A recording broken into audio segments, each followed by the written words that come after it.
မေတ္တာဆိုတာတတ္တဝါအားလုံးရဲ့ပုံမှာချမ်းသာစေခြင်းနဲ့စိတ်ကလေးထားတာမေတ္တာဆိုတာတတ္တဝါတွေကိုချမ်းသာစေခြင်းနဲ့စိတ်ကလေးကိုမေတ္တာလို့ပြောတာဟုတ်လား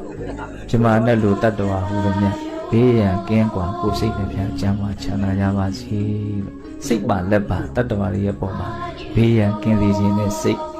ကျမ်းမာရေးကောင်းစေခြင်းနဲ့စိတ်နှလုံးစိတ်ဝမ်းငြိမ်းအေးစေခြင်းနဲ့စိတ်ကလေးထားရမေတ္တာစိတ်ကိုထားတဲ့နေရာမှာကိုချင်းစာစိတ်ကလေးနဲ့ကြိုးစားရတယ်ကိုဘလောက်ဘေးအန္တရာယ်ကင်းခြင်းလို့ဘေးအန္တရာယ်မတွေ့ခြင်းဘူးမကြုံခြင်းဘူး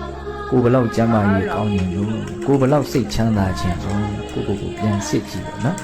အဲ့လိုပဲတတ္တဝါတိုင်းဘေးရန်ကင်းနေ냐ကြောက်ကြတယ်လန့်냐ဟုတ်လားတတ္တဝါတိုင်းဟာခန္ဓာကိုယ်ကျမ်းမာရေးကောင်းမွန်ခြင်းဒီတိုင်းနေကောင်းနေရင်မသိတာနေမကောင်းတော့ဘူးဟိဆိုတာကျမ်းမာခြင်းနဲ့စိတ်ကအထုပ်အထိပ်ဟုတ်လားပြီးတော့တတ္တဝါတွေပါတယ်နှလုံးစိတ်ဝင်ငြိမ်းအေးခြင်းနဲ့စိတ်ချမ်းသာခြင်းတောကတွေနဲ့မနေခြင်းဘူးစိုးရင်ထိတ်လန့်မှုတွေနဲ့မနေခြင်းဘူးဟုတ်လား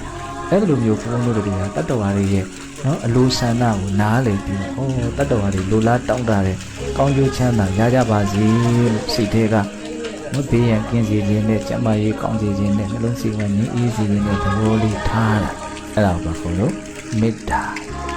ဟုတ်လားအဲ့ဒီမေတ္တာအလုံးတရားမှအစွမ်းတတ္တိကြီးမားတယ်